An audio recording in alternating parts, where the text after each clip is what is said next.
महाराज जी दंडवत प्रणाम।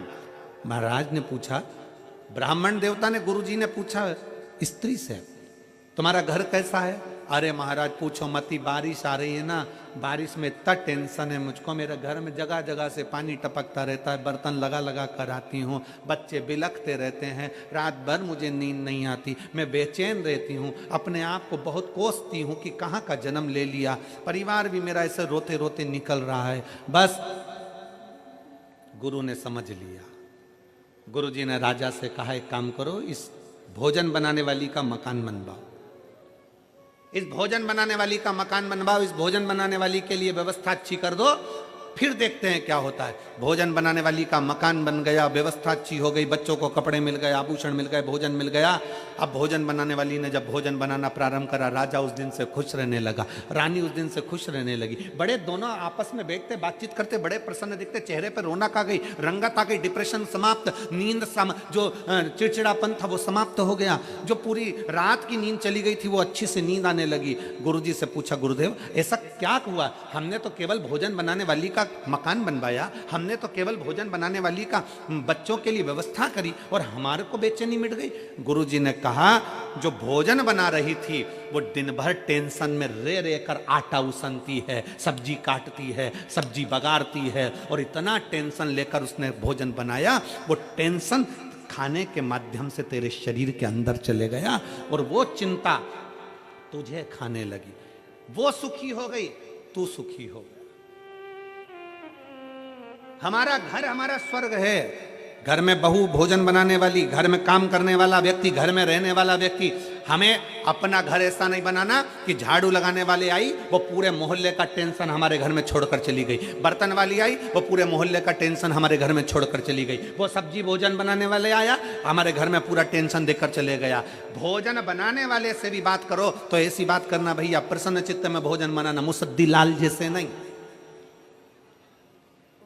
आंख में से आंसू झड़ रहा है, चेहरा उतरा पड़ा है और आटा उसन रही है और अंदर से अपने आप को कोस रही है, और वही रोटी किसी ने खाई है और उसका चित्त नहीं लग रहा। इसलिए शिव महापुराण की कथा कहती है, घर की बहू, घर की बेटी, घर की माता, घर में रहने वाली जितनी माताएं, तुम्हारे घर में बर्तन मांजने वाले 50 आए, तुम्हारे घर में झाड़ू लगाने वाले 50 आए, तुम्हारे घर में काम करने वाले 50 आए, पर जब आटा उसना जाए, जब रोटी बनाई जाए, तो घर की माँ, घर की बेटी, घर की बहू उसको प्रसन्न चित्त में बनाए तो रोटी खाने वाले अपने आप खाएंगे, तो घर से क्लेश समाप्त हो जाएगा, चिड़चिड़पन समाप्त हो जाएगा, डिप्रेशन समाप्त हो जाएगा।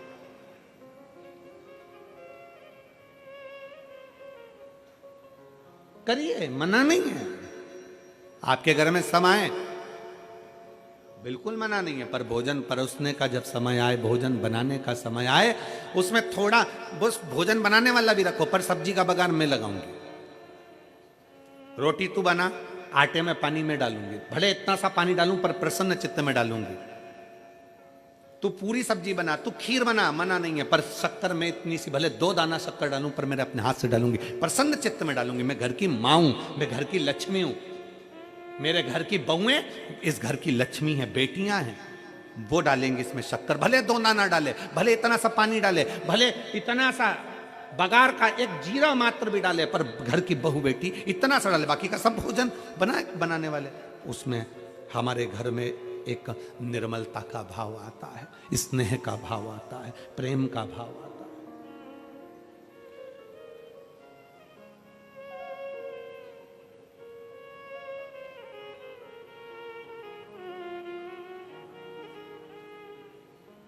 और जहां प्रेम होता है ना, वहां कुछ भी खिला दिया जाए ना तो भी लोगों को बड़ा आनंद आता है। प्रेम जहां पर है वहां कुछ भी खिलाया गया लोगों को आनंद आया।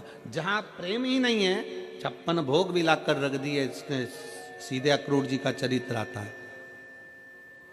दुर्योधन के घर के 56 भोग छोड़कर भगवान अक्रूर काका के घर में चले गए।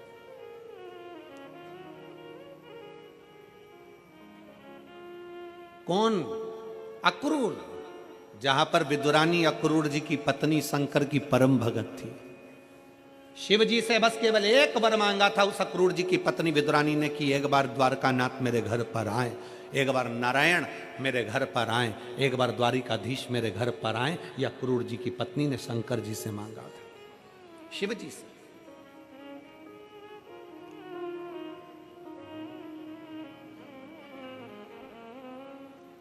और दुर्योधन के मेवा त्यागे, साग भी दूर घर खाई, सबसे ऊंची प्रेम सदाई, सबसे ऊंची प्रेम सदाई।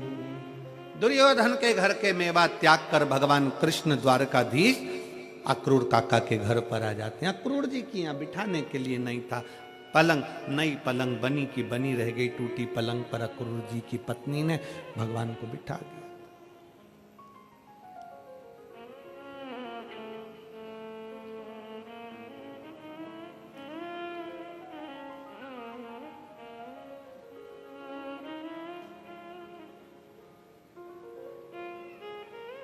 और खाने के लिए दिया तो क्या दिया था, जम के बोलो जरा।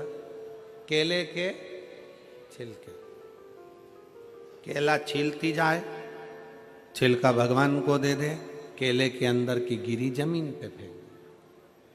भगवान ने पूछा काकी ये क्या है, ये क्या है? तो काकी बोली ये केला है। जो तुमने नीचे फेंका वो तो केवल छिलका है। भगवान बोले तुम्हारे यहाँ उल्टा खाते हैं, छिलका खा के गिरी को फेंक देते। विदुरायन बोली फालतू की बात मत करो, तुम्हें जो दे रही हूं वो खाओ। इतने में भगवान बोले विदुरायन से, विदुरायन काकी सारा की सारा केला मुझे खिला दोगी तो काका और काकी तुम दोनों क्या खाओगे? काकी बोली जो ये जमीन पे पड़ा है ना हम दोनों खा लेंगे। जो ये जमीन पे पड़ा है वो हम दोनों के लिए। भगवान मन में सोचे कितनी भोली है, कितनी भोली। और परमात्मा ऐसे भोलों से रिश्ता है।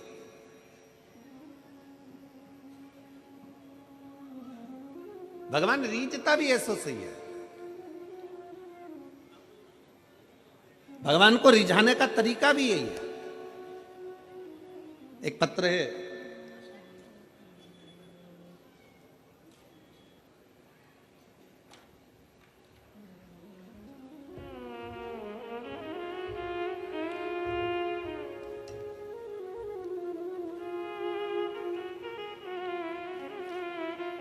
मेरा नाम अदिति ऋषि शर्मा है, मैं मेरठ की रहने वाली हूँ। मेरा मोबाइल नंबर ये है, कहीं बैठी हो तो हाथ हिला सकती है। मेरा नाम अदिति ऋषि शर्मा है, मैं मेरठ की रहने वाली हूँ। मेरा मोबाइल नंबर ये है।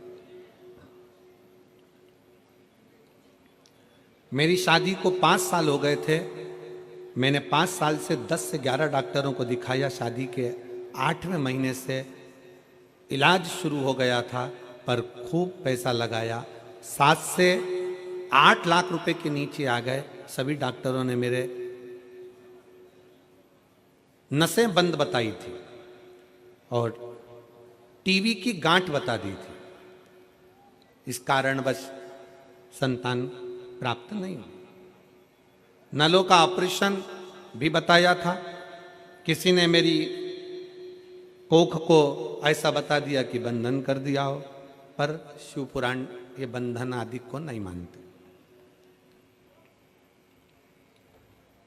फिर मेरे को किसी ने कहा कि आप शिव महापुराण की कथा सुनो। हमने कथा सुनना प्रारंभ करी। मैंने 3 बार सफेद आंकड़े की जड़ का प्रयोग किया और मैंने सासू माँ ने पशुपतिनाथ का व्रत किया। दूसरे व्रत के दौरान मुझे गर्भ ठहर गया। गुरुदेव 3 बार गर्भ ठहरा था, तीनों बार 2-2 महीने का गर्भ गिर गया। मैं बहुत टेंशन में पड़ गई।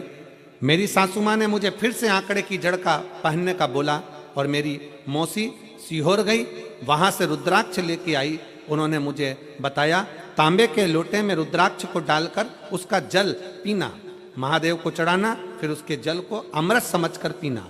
फिर मेरी सासू माँ ने रोज मंदिर जाती, महादेव का जल चढ़ाती, फिर मुझे पिलाती। फिर हम डॉक्टर के यहाँ गए और वहाँ उन्होंने कहा कि बच्चा जरूर होगा, महादेव पर विश्वास करो। और हम बाबा पर विश्वास करते रहे और बाबा की कृपा से मेरा गर्भ तो ठहर गया। गर्भ ठहरा पर 8वें महीने में मुझे लकवा हो गया। 8वें महीने में मुझे लकवा हो गया और लकवा होने के कारण बस मैं लकवे की दवाई लेने लगी। बच्चे पर असर पड़ेगा ये डॉक्टर बोले, बड़े टेंशन हो गया। 8वां महीना निकला, बाबा का नाम लेकर बच्चे को गर्भ में रखा और बाबा का नाम लेकर बच्चे का ऑपरेशन द्वारा जन्म हुआ। डॉक्टर कहे थे कि इस बच्चे पर असर पड़ेगा, पर पूरी जांचों में बच्चा स्वस्थ जन्म लिया। मैं बाबा को यहाँ प्रणाम करने के लिए आई हूँ। हमने बच्चे का नाम अथर्व रखा है क्योंकि शिव जी का पुत्र है, शंकर जी ने दिया है। मैं बाबा को प्रणाम करने के लिए आई हूँ। एक लाइन अच्छी लिखी है आप और हम गुनगुनाते हैं। एलईडीओं पर चल रही होगी, आस्था चैनल पर चल रही होगी, आप लोग भी गुनगुनाएं साथ में। जब से तेरा गुलाम हो गया, तब से मेरा भी नाम हो गया। जब से तेरा गुलाम हो गया, तब से मेरा भी नाम हो गया। वरना औकात क्या थी मेरी, सबसे बढ़िया ये सबसे खरी। भोले बाबा तेरी नौकरी, सबसे बढ़िया ये सबसे खरी। तेरे दरवाजे की चाकरी, सबसे बढ़िया ये सबसे खरी। लकवा होने के बाद भी बाबा पर भरोसा कर कर, शिव के एक लोटे जल पर भरोसा, किसी व्यक्ति पर नहीं।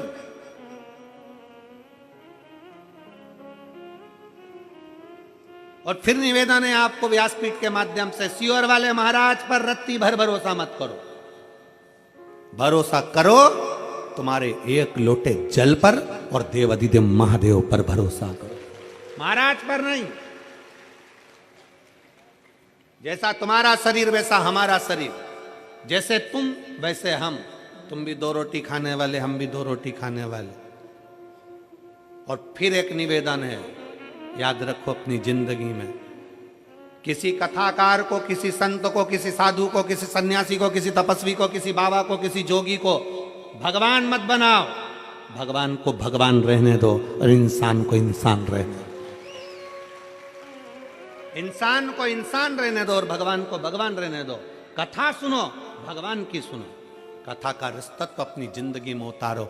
शिव पर भरोसा करो, शंकर पर विश्वास करो। तुम्हारे एक लोटे जल पर पूर्ण भरोसा रखो कि तुम जो जल चढ़ा रही हो वो जल साधारण नहीं हो सकता। जो तुमने जल चढ़ाया, मेरा बाबा मेरी सुनेगा, शंकर मेरा हाथ पकड़ेगा और शिव मुझे पार लगाएगा।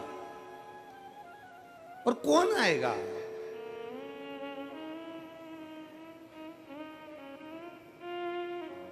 कौन?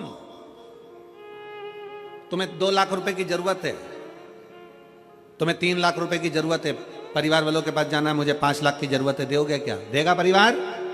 जम के बोलो जरा। नहीं। वही 2-3 लाख रुपए के लिए तुम तुम्हारे महाराज के पास जाना, महाराज जी 2-3 लाख रुपए दोगे क्या? नहीं। फिर किसी के पास जाना, तुम दोगे क्या? नहीं।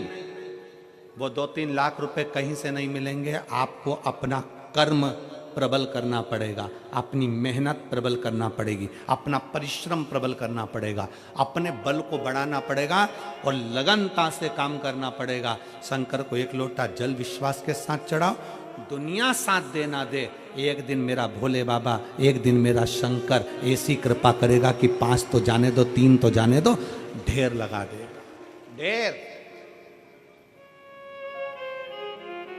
एक बेटी ने एक पत्र लिखा,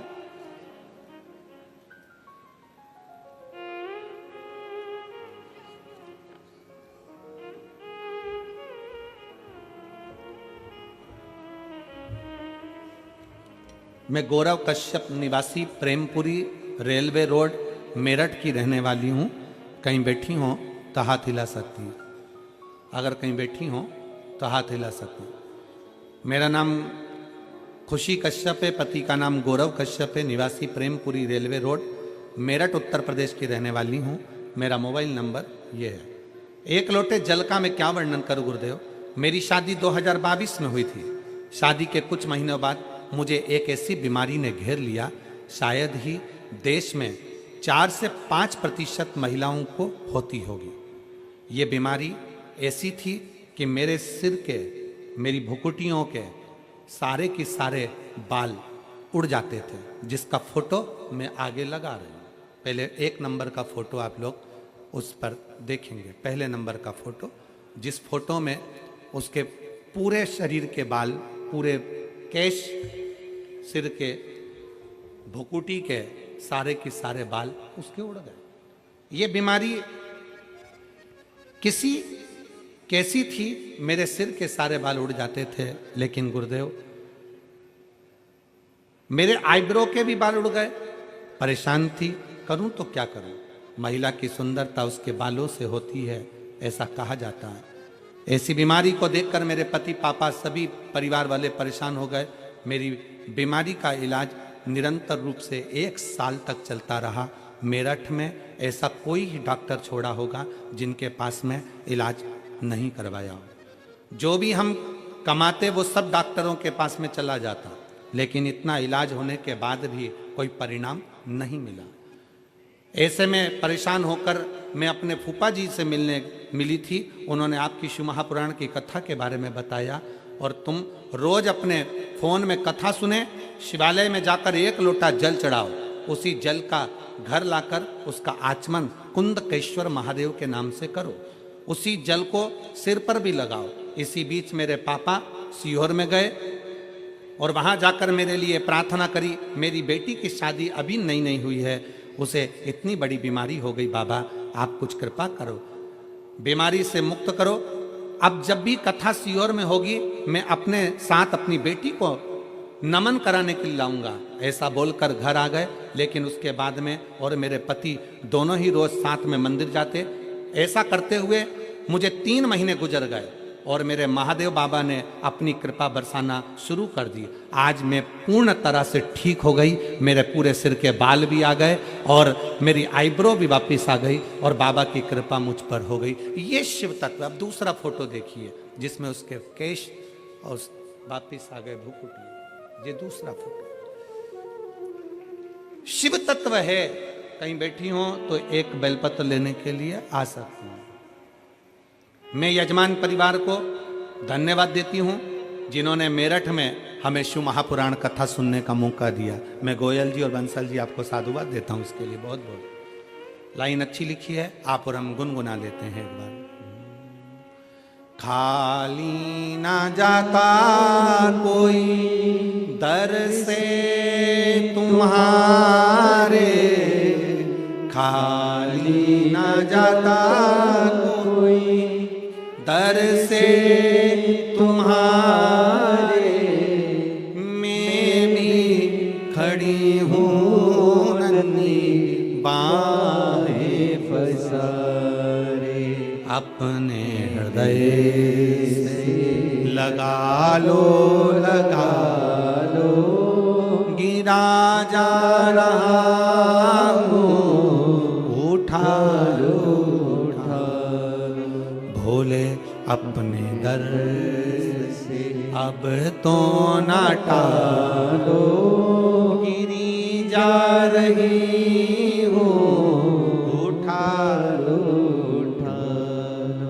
शंकर भगवान को एक लोटा जल शिवजी से करी हुई प्रार्थना, शंकर से करा गया विनय खाली नहीं जा सकता। शंकर की इस पंडाल में बैठकर सुनी हुई शिव महापुराण की कथा खाली नहीं जा सकती, वो दिए बिगर नहीं रहती, देती जरूर।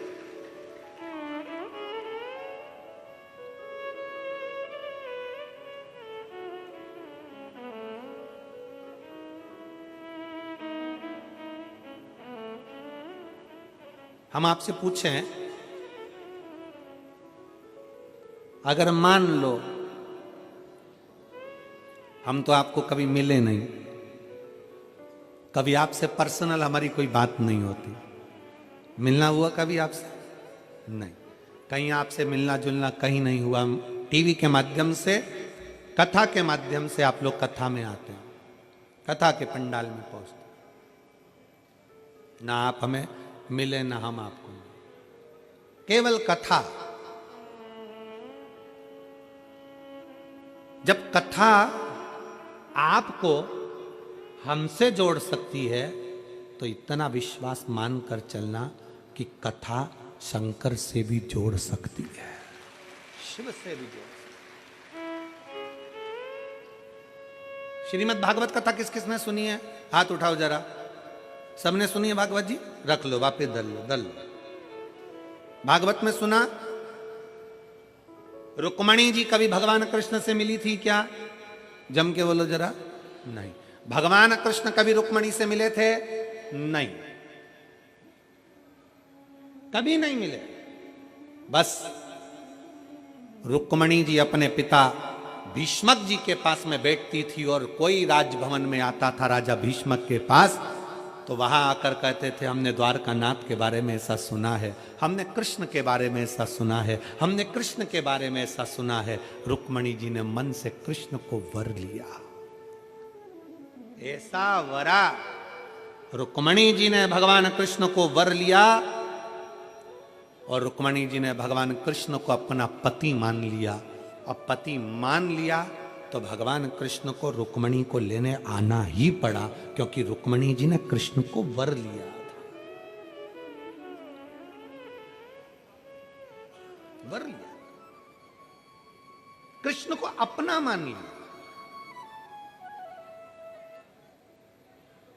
मैं बंसल परिवार, गोयल परिवार दोनों को धन्यवाद देता हूं। गोयल जी आपको भी धन्यवाद देता हूं। कहीं माता रानी की, वैष्णो देवी की कहीं आप पर कृपा होगी, उन्होंने ही आपको ध्वजा हाथ में देकर कह दिया होगा कि जाओ शंकर की कथा का रसतत्व ग्रहण करना है, मेरे प्रभु की कथा है रसतत्व, तो भगवान ने आपको यजमान पद दिया।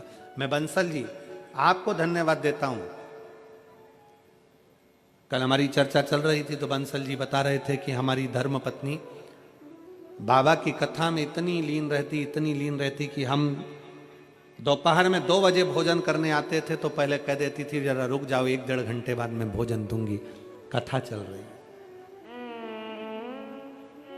हमने उसकी कथा की रुचि को देखते देखते अपने घर पर 5 बजे के बाद आना प्रारंभ करा भोजन करने के लिए, क्योंकि वो कथा में लगी रहती थी। फिर उन्होंने जिद करा कि हरिद्वार में कथा हो रही है महाराज, हमको लेकर चलो, पर कोई घर में कार्य आ गया था जिसके कारणवश अम्मा नहीं पहुंचे। इतनी रोई बाबा को याद कर कर कि कुछ भी हो जाए एक बार मेरठ में बाबा जरूर पधारो, और वो शिव की कृपा आज। ये भक्ति है आपका, ये विश्वास है आपका, ये भरोसा है आपका।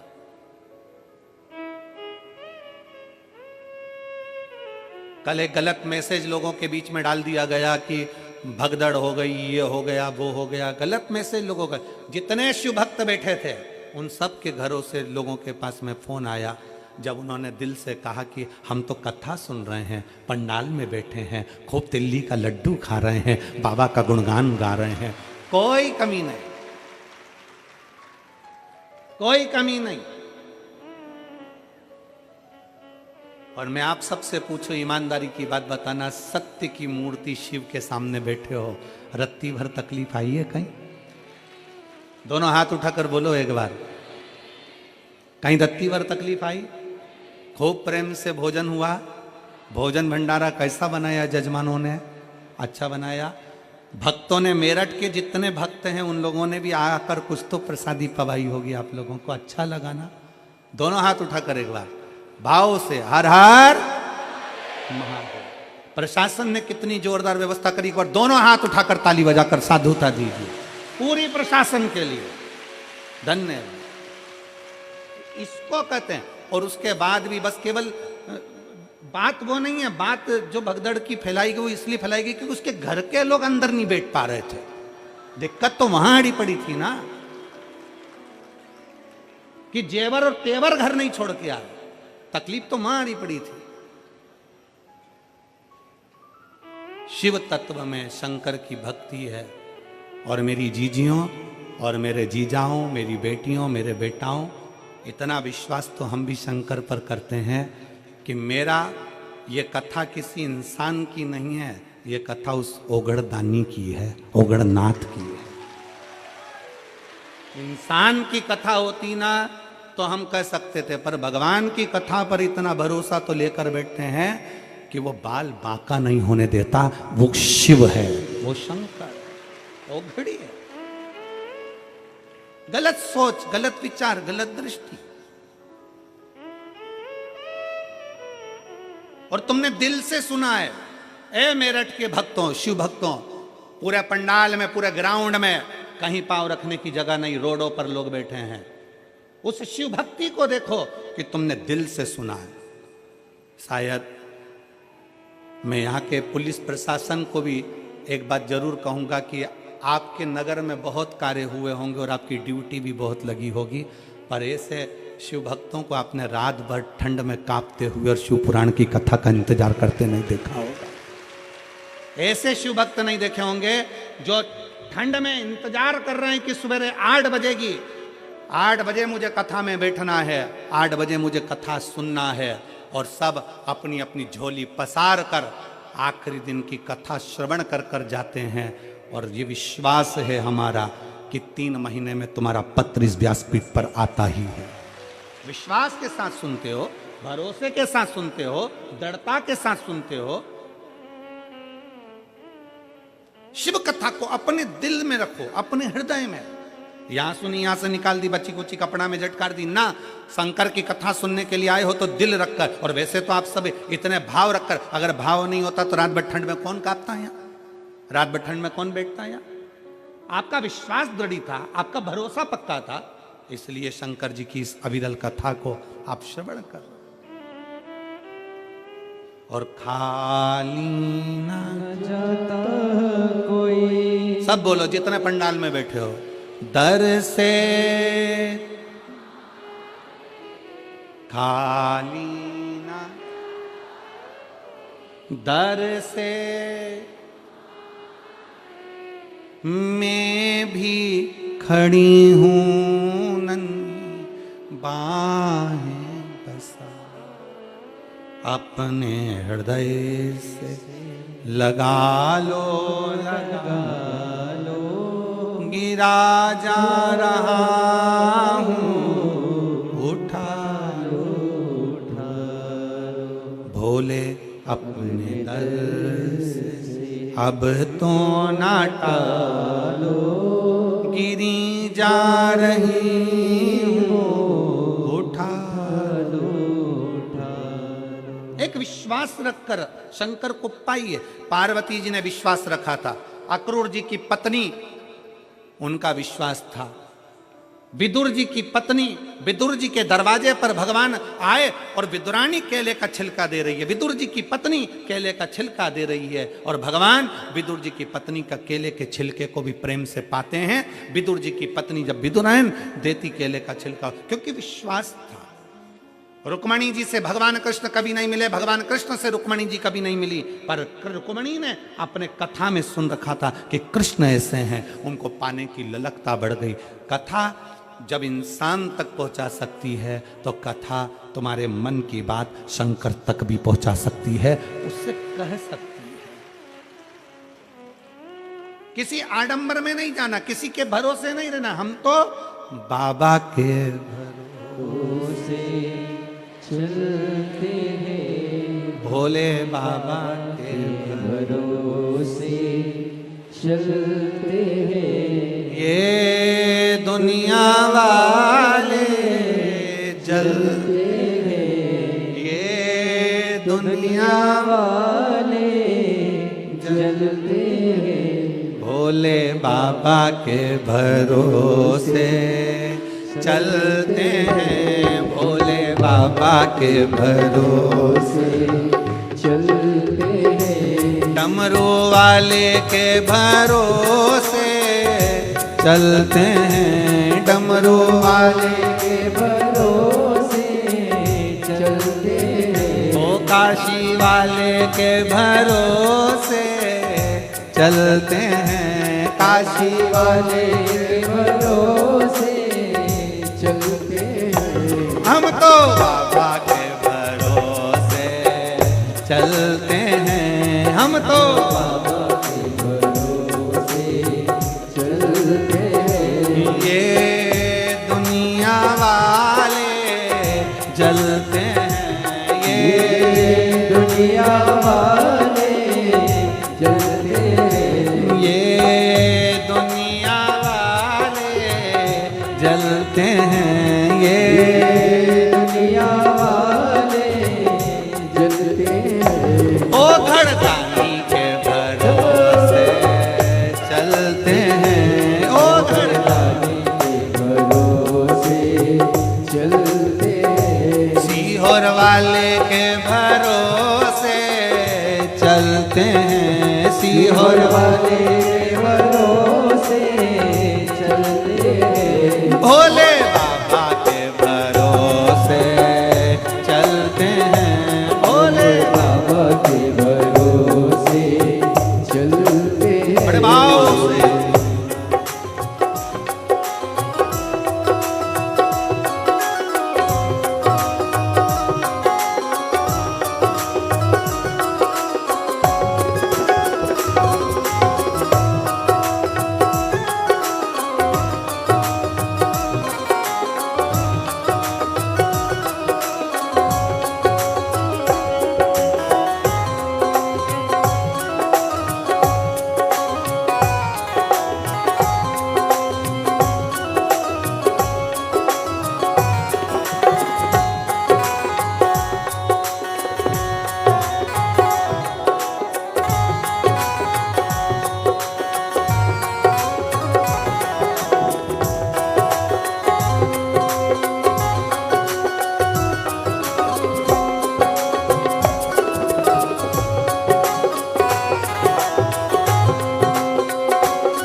बाबा ने हमको चलना सिखाया।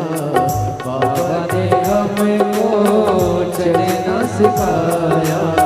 सब भक्तों से मिलना सिखाया। सब भक्तों से मिलना सिखाया। बाबा ने हमको चलना सिखाया। बाबा ने हमको चलना सिखाया। सब भक्तों से मिलना सिखाया। सब भक्तों से मिलना सिखाया। हम तो सीना चलते हैं। हम तो सीना लेके चलते हैं। ये दुनिया वाले जलते हैं। ये दुनिया वाले जलते हैं। हम तो बाबा के भरोसे चलते हैं। हम तो बाबा के भरोसे चलते हैं।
दिल की जाने बाबा हमारे दिल की जाने दुनिया वाले क्या पहचाने दुनिया वाले क्या पहचाने बाबा हमारे दिल की जाने बाबा हमारे दिल की जाने इनके नाम से संकट टलते हैं इनके नाम से संकट टलते हैं ये दुनिया वाले जलते ये दुनिया वाले जलते हैं अब तो बाबा के भरोसे चलते हैं हम तो बाबा के भरोसे चलते हैं डमरू वाले के भरोसे चलते हैं डमरू वाले के भरोसे चलते हैं ओ गढ़दानी के भरोसे चलते हैं ओ गढ़दानी के भरोसे चलते हैं हम तो बाबा के भरोसे चलते हैं हम तो बाबा के भरोसे चलते हैं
हम तो बाबा के भरोसे चलते हैं हम तो बाबा के भरोसे चलते हैं डमरू वाले के भरोसे चलते हैं डमरू वाले के भरोसे चलते हैं काशी वाले के भरोसे चलते हैं काशी वाले के भरोसे चलते हैं ओ घड़दानी के भरोसे चलते हैं ओ घड़दानी के भरोसे चलते हैं ओ घड़दानी के भरोसे चलते हैं ओ गढ़दानी के भरोसे चलते हैं ये दुनिया वाले जलते हैं ये दुनिया वाले जलते हैं ये दुनिया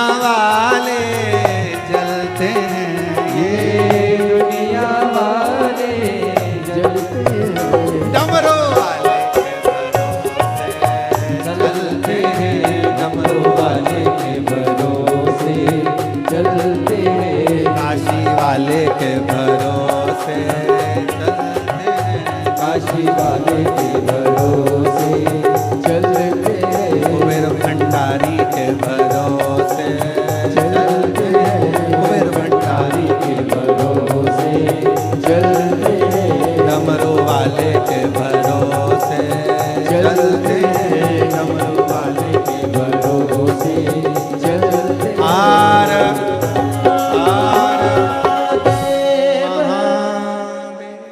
अपने स्थान पर बैठकर भगवान देवाधिदेव महादेव से अपने मन की बात भाव से, आज कथा का विराम दिवस है। जो कथा आप लोग सुबह 8 बजे यहाँ श्रवण कर रहे हैं, वही कथा टीवी पर 1 बजे से 4 बजे तक आएगी। बड़े भाव से दिल से बाबा से प्रार्थना करिए और अपने मन की बात बाबा से कहिए। बहुत दूर दूर से आप लोग आए हैं, बाबा को अपने मन का भाव कहने के लिए आए, और उस हृदय से कहो कि बाबा 3 महीने में आप सबकी पुकार श्रवण करें। सबको साथ बोलना है, दिल से प्रार्थना करना है।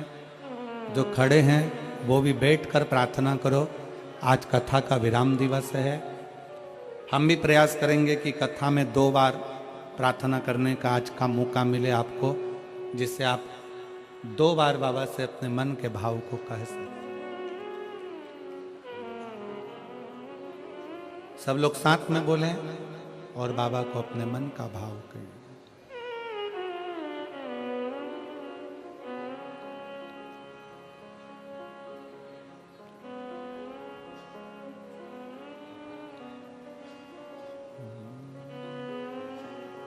श्री शिवाय नमस्तुभ्यं।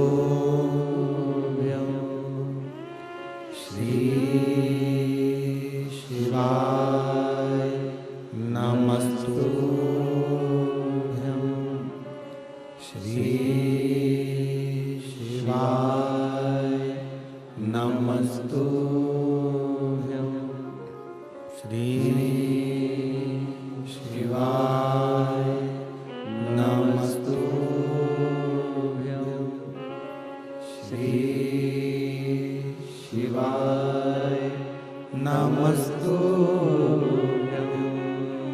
भोला सब दुख काटो हमारा, ओ भोला सब दुख काटो हमारा। शिव शंकर जपूं तेरी माला, भोले बाबा जपूं तेरी माला। भोला सब दुख काटो हमारा, ओ भोला सब दुख काटो हमारा। वेश है मंगल मंगलकारी, वेश है मंगल मंगलकारी। शमशान वासी हमारा, शमशान वासी हमारा। ओ भोला सब दुख काटो हमारा, ओ भोला सब दुख काटो हमारा।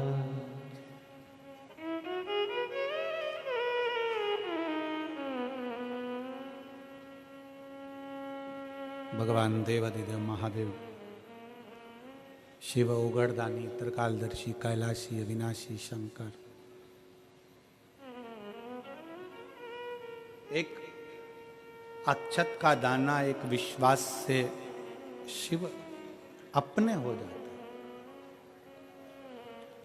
रुक्मणी जी ने भगवान कृष्ण की कथा सुनी तो कृष्ण उनको मिल गए।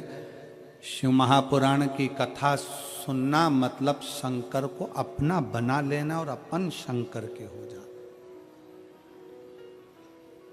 हम शिव के हो जाएं और शिव हमारे हो जाए।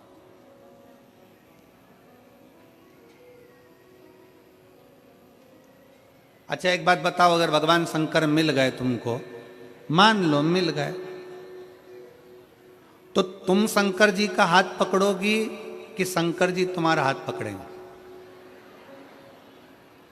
हैं? शंकर जी हाथ पकड़े अपना, अपन तो एक लोटा जल पकड़े और भोलेनाथ अपना हाथ पकड़े। अपन शंकर का हाथ पकड़ेंगे। 13 जनवरी से कुंभ का मेला प्रारंभ हो रहा है।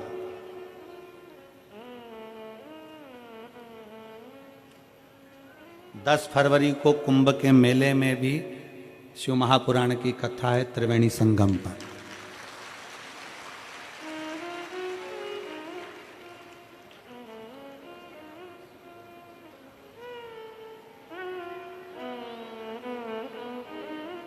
कुंभ का एक नजारा तो तुमने मेरठ में ही देख लिया है। आ जाओ।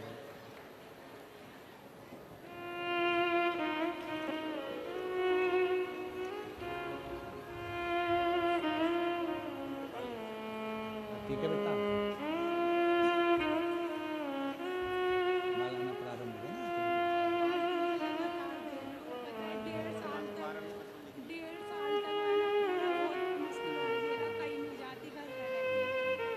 अब तो ठीक है बस।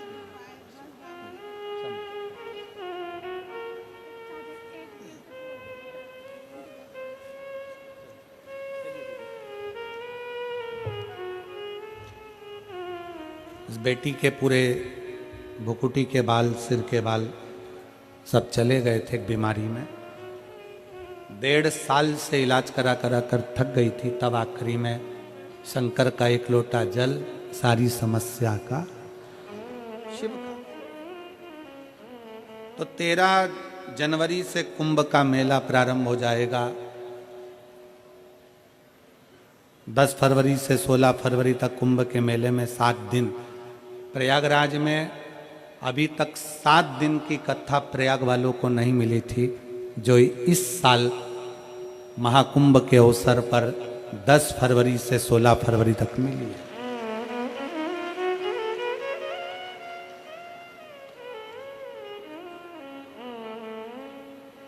नहाने तो तुम लोग जाओगे कुंभ, तो 2 काम तुम्हारे हो जाएंगे। एक तो शिव पुराण सुन लोगे, त्रिवेणी का घाट हो जाएगा, कुंभ का स्नान हो जाएगा और बाबा की कथा।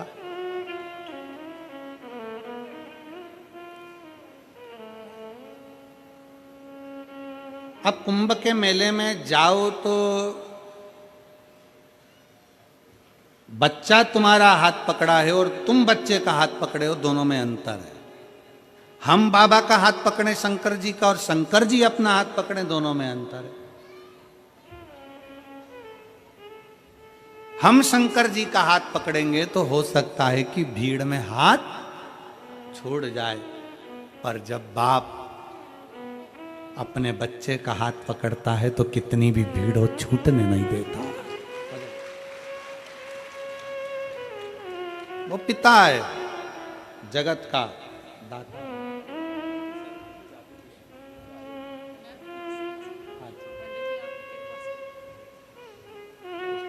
क्या पत्र था? अभी वहाँ नहीं है, उनको एक पत्र, एक बेल पत्र। हाँ बता। ठीक ठीक ठीक है।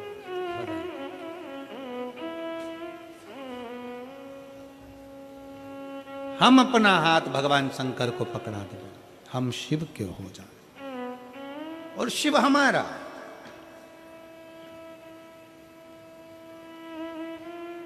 एक प्रसंग आता है बड़ा सुंदर।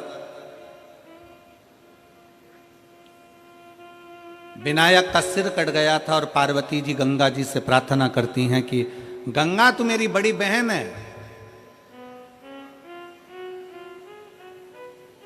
गंगा तू मेरी बड़ी बहन है।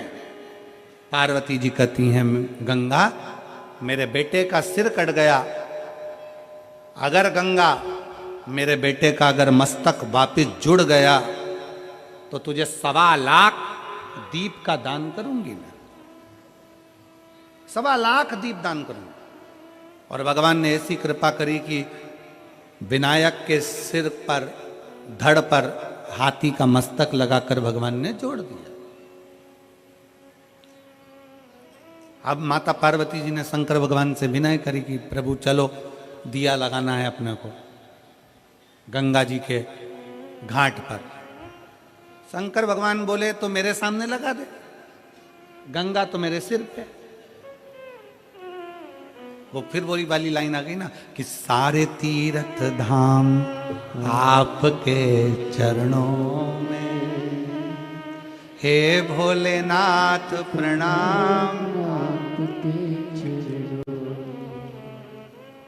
33 कोटि देवता शंकर के शिवलिंग में है।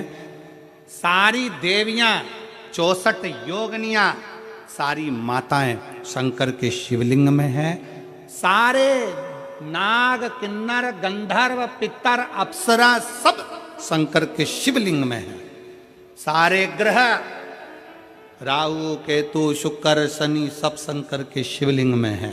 एक लोटा जल जब हम शंकर जी को चढ़ाते हैं तो हमें कहीं जाने की जरूरत नहीं पड़ती। सारे तीर्थ धाम आपके चरणों में, हे भोलेनाथ प्रणाम।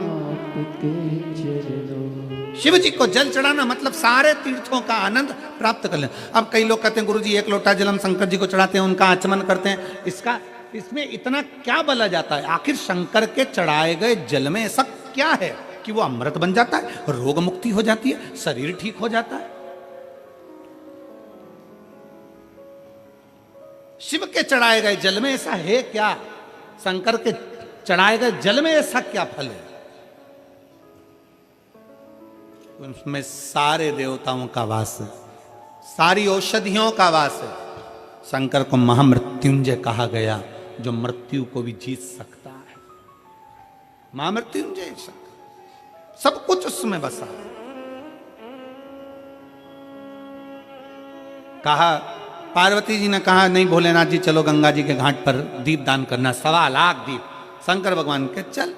पार्वती जी बोली गणेश जी को भी लेके चलना है क्योंकि दीपदान तो उसी के लिए, उसको भी लेकर। गणेश जी को बिठा दिया दूर, गंगा जी बह रही इधर, शंकर जी को बिठाया उधर। शंकर जी से कहा तुम दिया लगा लगा के दो, मैं छोड़ती जाती हूँ। दीपदान करने का नियम होता है जहां दिया बहकर जाता है ना उधर देखकर दिया नहीं छोड़ा जाता।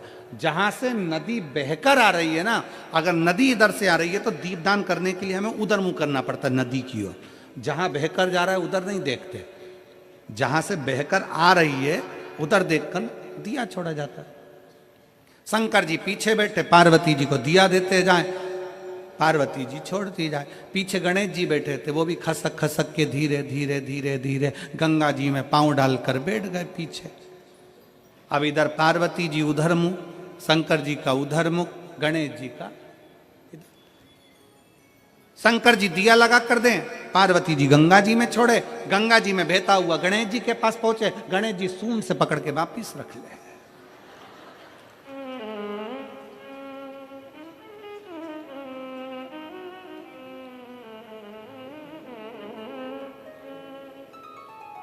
बच्चों की आदत होती है, मम्मी सारे घर का कचरा उठाकर कबाड़ा उठाकर पीछे डाल कर आती है और बच्चे खेलने जाते हैं और वही कबाड़े को वापिस बीन के घर में लिया, वही कबाड़ा। बच्चों की आदत है।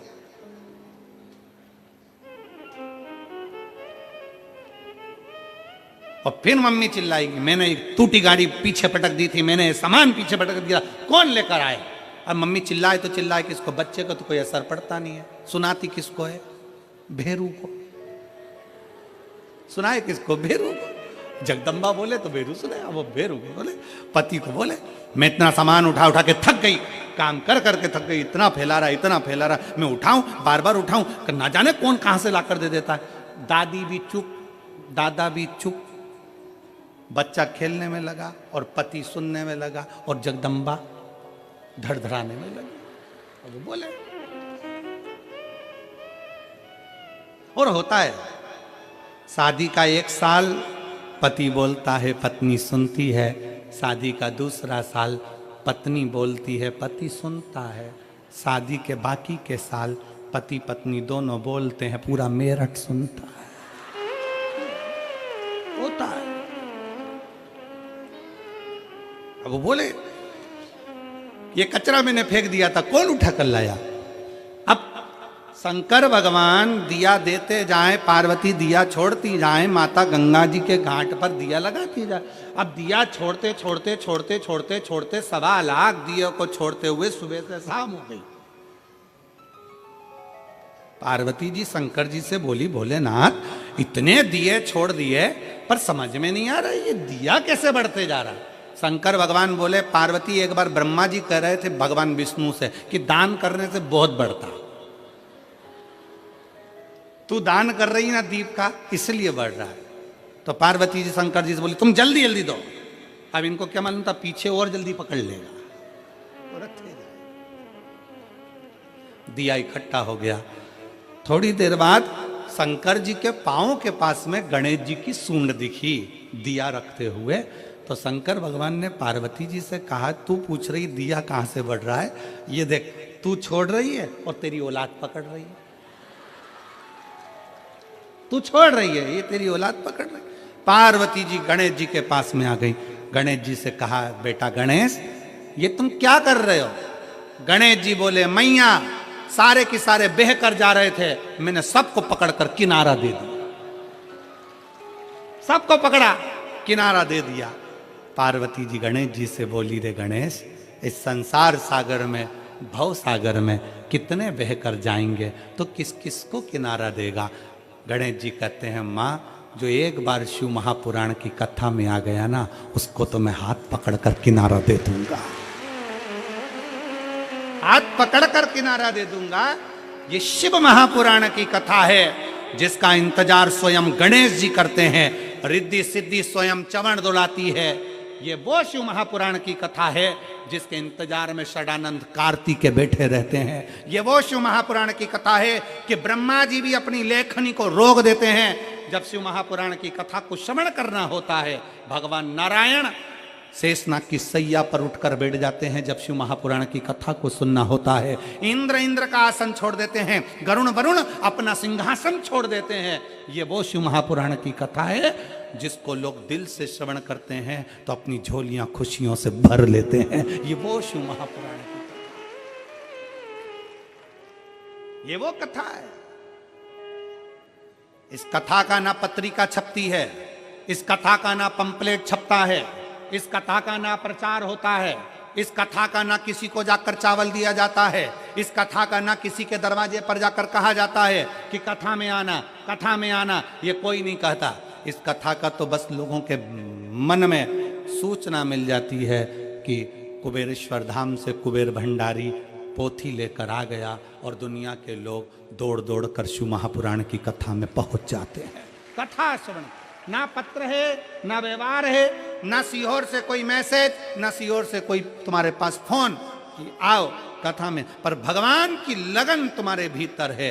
तुम अपने पिता से इतना प्रेम करती हो, तुम अपने पिता से इतना प्रेम करती हो जैसे माता सती अपने पिता दक्ष से प्रेम करती थी और पिताजी के जहाँ जाने के लिए आतुर हो गई। मना करा मत जा, शंकर जी बोले मत जा, पर सती मैया बोली मेरे बाप के घर तो जाऊंगी। उसी तरह कई मेरी जीजियाँ जीजा ऐसे हैं कि कथा में तो जाऊंगी, कथा में पहुंचूंगी। वहां मेरा पिता, मेरा शिव, मेरा शंकर ओ घरदानी मुझे श्रवण कराए।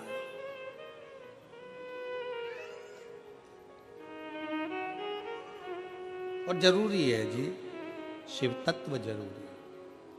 शंकर शिव महापुराण की कथा कर रही है, भगवान शंकर का चरित्र कर रहा है। रुक्मणी जी का जैसे भाव भगवान शंकर को, भगवान कृष्ण को पाने का था, वैसा ही भाव आपका होना चाहिए। हम शंकर के और शंकर हमारा हो जाए। भगवान शंकर के नयन अश्रु से एक बालक ने जन्म ले लिया था जिसका नाम अंधकासुर था। अंधकासुर। जन्म लेते से ही भगवान शंकर ने कह दिया इसको समुद्र में फेंक दे। पार्वती जी कहती मेरा बेटा है, आपके द्वारा प्रकट हुआ है, यह आपके द्वारा प्रकटा है, मैं इसको कैसे फेंक दूं? नहीं, पार्वती इसको फेंक दे समुद्र के अंदर। पार्वती जी बोली नहीं, मैं अपने पुत्र को नहीं फेंक सकती। पार्वती जी कहती है आपके द्वारा प्रकटा है प्रभु, ये आपका पुत्र अंधकासुर है, मैं इसको कैसे फेंक दूं? पार्वती फेंक दे इसको। नहीं, मैं नहीं फेंक सकती। मैंने इसको स्वीकार करा। स्वीकार। एक पत्र है, उस पत्र में लिखा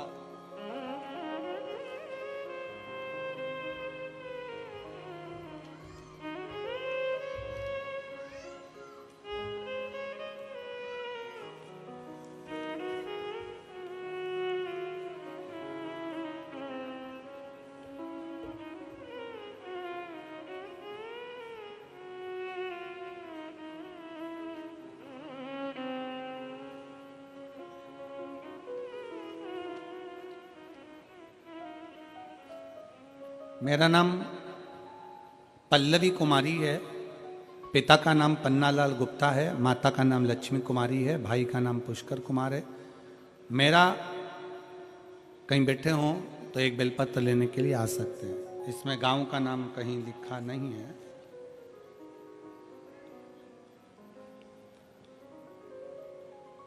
मेरा अचानक से बुखार आ गया और बुखार आने के बाद नाक से खून आने लगा। फिर मेरा नाक से खून आना बंद नहीं हुआ। तब मैं चंडीगढ़ के अस्पतालों में दिखाया, उन्होंने रेफर कर दिया। एम्बुलेंस के साथ पीजीआई अस्पताल में गई तो वहाँ पे डॉक्टर ने देखा और दवाई डाला। फिर मेरा नाक से खून आना बंद हो गया। फिर 2 दिन बाद कान एवं नाक से दोनों जगह से लगातार खून बहने लगा। फिर हमने कई अस्पतालों में दिखाया तो उन्होंने दवाई दिया, पर नाक का और कान का खून बंद नहीं हुआ। परेशान हुए। तब आखिरी में शंकर के मंदिर में जाना प्रारंभ किया। बाबा नंदी के पास बैठकर जल चढ़ाकर आचमन करना प्रारंभ करा और उस आचमन का जल पीना प्रारंभ करा। बाबा ने आज मुझे ठीक कर दिया। मेरे नाक और कान से खून आना बंद हो गया। मैं बाबा को प्रणाम करती हूँ। एक पत्र और बड़ा सुंदर लिखा है। पता है दादूपुर, गौतम बुद्ध नगर। मेरा नाम सोनी है, मेरे पत्नी का नाम गुड़िया है। गुरुदेव, 1 लोटे जल का मैं क्या वर्णन करूं? मेरी पत्नी 6 साल से बीमार थी। सारे डॉक्टरों का दवाई का इलाज कराया परंतु आराम नहीं मिला। फिर मेरी बुआ जी ने बताया कि शंकर की कथा टीवी पर आती है, सुनो, आप उसको सुनना प्रारंभ करो। मेरा बेटा भी आर्मी की तैयारी 4 बार से कर चुका था, 4 साल से परेशान था, पर उसका हो नहीं रहा था। भर्ती में मेरे बेटे ने मुजफ्फरनगर भरा, पर उसमें मार्कशीट फर्जी बताकर हटा दिया गया। दूसरी भर्ती में फिर सारंगपुर भरा, जिसमें डॉक्टरी परेशानी बताकर हटा दिया गया। तब मेरा बेटा शिव मंदिर में जाने लगा और मंदिर में बाबा से प्रार्थना करने लगा। गुरुदेव, वहीं से मैंने एक बेलपत्र उठाकर अपने बाबा से प्रार्थना कर कर बेटे के साथ रख दी। और गुरुदेव, अब मैं बाबा को धन्यवाद देने के लिए आया हूं कि आज मेरा बेटा सरकारी नौकरी, आर्मी में, फौज में नौकरी कर रहा है, जिसका फोटो मैंने लगाया है। कहीं बैठे हों तो एक बेलपत्र लेने के लिए आ सकते हैं। शिव तत्व की प्राप्ति, शंकर की कृपा, आपका विश्वास। पार्वती जी कहती हैं अंधकासुर तुम्हारा पुत्र है। भगवान शंकर कहते हैं सुन पार्वती, जैसे इन पत्रों में कहा गया, पार्वती शंकर स्वयं करें। पार्वती मृत्यु लोक में जन्म लेने वाला, संसार सागर में पैदा होने वाला, जन्म लेने वाला मनुष्य, जलचर, थलचर, वायुचर, कोई पशु है, कोई पक्षी है, कोई जीव है, कोई जंतु है, सब मेरी ही संतान है, सब मेरी औलाद है।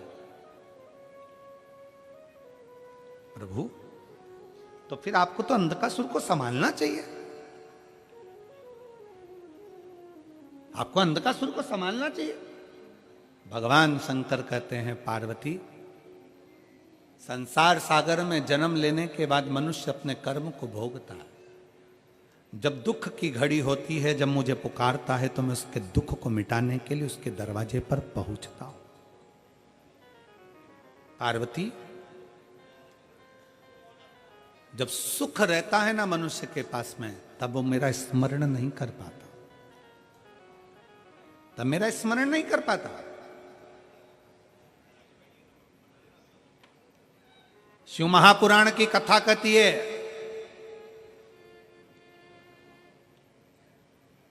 सुख में भी अगर परमात्मा का भजन किया जाए तो दुख करीब में आता ही नहीं। पर हम भगवान का मंदिर कब पकड़ते हैं? जब दुख की घड़ी आती है, दुख की घड़ी।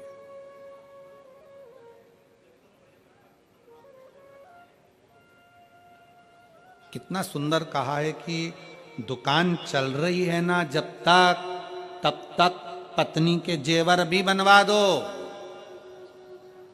दुकान चल रही है तब तक मकान भी बना लो। नौकरी पर हो, सर्विस में हो, ड्यूटी पर हो, तुम्हारी नौकरी चल रही है, जब तक रिटायर नहीं हो रहा है तब तक प्लाट खरीद लो, मकान बना लो, जेवर बना लो, आभूषण बना लो। बच्चों का ब्याह भी कर दो, जब तक रिटायर नहीं हो रहा है तब तक। जब तक दुकान चल रही है तब तक प्लाट लो, मकान बना लो, जमीन जायदाद सब कर लो।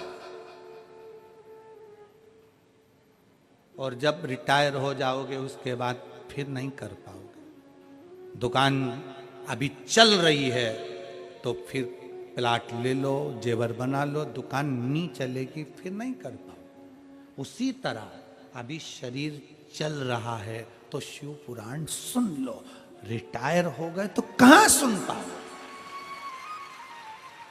शरीर चले तब तक भगवान के मंदिर जाओ, एक लोटा जल चढ़ाओ। शरीर चले फिर निवेदन है, श्वास चले तब तक भगवान का भजन करो। शरीर चले तब तक परमात्मा के दरवाजे जाते रहो। और ना जाने फिर ये शरीर चलेगा नहीं चलेगा। सबको आज के जमाने में एक एक नई नई बीमारियां हो गई, कहीं घुटना दुखे, कहीं कमर दुखे। महाराज नीचे बैठा नहीं जाए। अब महाराज तुम बताओ कहां बैठूं? तो हमने कहा ऊपर। कहां बैठूं? बहुत तकलीफ महाराज, घुटना में तकलीफ, कमर में तकलीफ, आंखों में तकलीफ। कौन है जिसको तकलीफ नहीं? दुख तो शरीर में कष्ट तो आता है, धीरे धीरे धीरे धीरे चलता आएगा। फिर तुम्हारे वो हरियाणा वालों के यहां से एक भजन निकला था ना, भजन कर भरी जवानी में बुढ़ापा किसने देखा रे। हरियाणा का ही भजन है ये, उत्तर प्रदेश वालों को याद होना चाहिए। तुम्हारे तो बाजू में ही हरियाणा लगा हुआ है।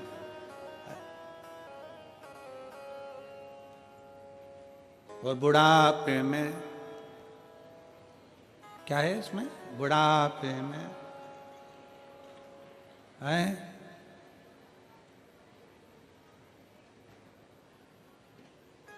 बुढ़ापे में सोफा सेट हिलेगा, दांत सारे दांत हिलेंगे, तुम हंस नहीं पाओगे, इसलिए हंस लो भरी जवानी में। और आज के जमाने में कौन? जितने बुजुर्ग हंस लेते हैं, जितने बच्चे हंस लेते हैं, जवानी में लोग उतना हंस भी नहीं पाते। ज्यादा हंस लेते हैं तो पत्नी देख लेती, क्या बात है, बेचारा हंस नहीं छोड़ दिया। अगर मोबाइल चलाते चलाते अगर पत्नी ज्यादा हंस ले ना, मोबाइल चलाते तो पति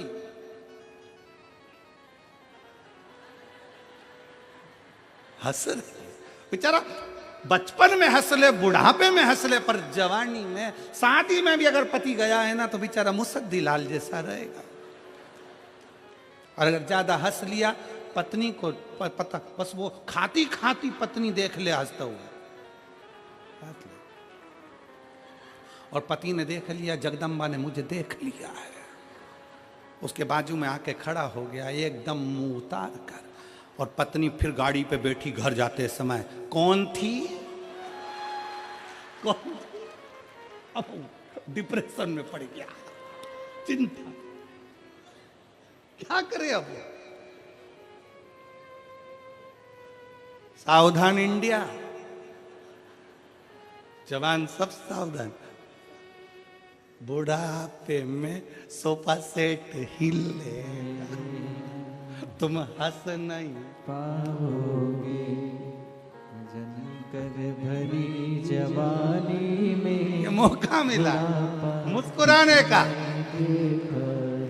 कभी तुम खटमल को मुस्कुराते नहीं देखोगे, हंसते नहीं देखोगे। इसलिए व्यक्ति मरता है, मरने के बाद जो फोटो घर में लगता है वो हंसता हुआ लगता है, मुस्कुराता हुआ। तुम जिंदगी भर कितने ही रो, पर आखिरी का फोटो तो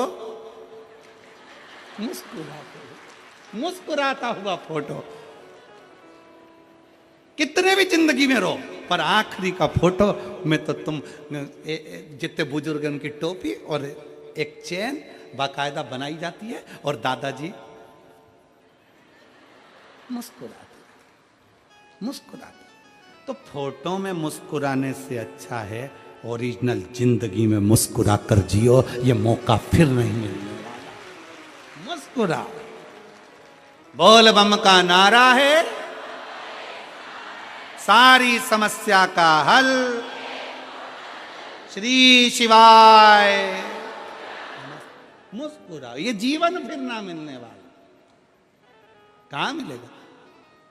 पार्वती, सब मेरे हैं, सबको मैंने अपना बना कर रखा है। अंधकासुर को तू फेंकिया समुद्र के अंदर, पार्वती जी कहती है तुम्हारा पुत्र है। शंकर भगवान कहते हैं पुत्र तो है, पर ये मेरे विचारों से मिलता हुआ नहीं है, छोड़ इसको। समुद्र में डाल दिया अंधकासुर को, हिरण्याक्ष ने उसको पकड़ लिया। हिरण्याक्ष के प्राण वराह भगवान ने ले लिए। तब अंधकासुर का राज्य आ गया। अंधकासुर शासक बनकर बैठ गया। पताल में, तलातल में, रसातल में जब शासक बनकर बैठा, तब अंधकासुर ब्रह्मा जी का तप करा और ब्रह्मा जी से वर मांगा, ना नीचे मरूं, ना ऊपर मरूं, ना अंदर मरूं, ना बाहर मरूं, ना अस्त्र से मरूं, ना शस्त्र से मरूं, ना दिन में मरूं, ना रात में मरूं। इस तरह के वर मांगने के लिए आतुर हुआ। अंधकासुर ने जैसे ही वर मांगना चाहा, भगवान ब्रह्मा जी ने कह दिया देखो मृत्यु निश्चित है, वो तो तुम्हें मरना ही पड़ेगा। पर बुद्धि थी, अंधकासुर की चित्त वृत्ति थी, तो अंधकासुर ने कह दिया मैंने सुना है। अंधकासुर ने विचार करा, ना मेरा पिता है ना मेरी माँ है, मैं तो समुद्र में जन्मा हूं, तो ना मेरे माता ना मेरे पिता।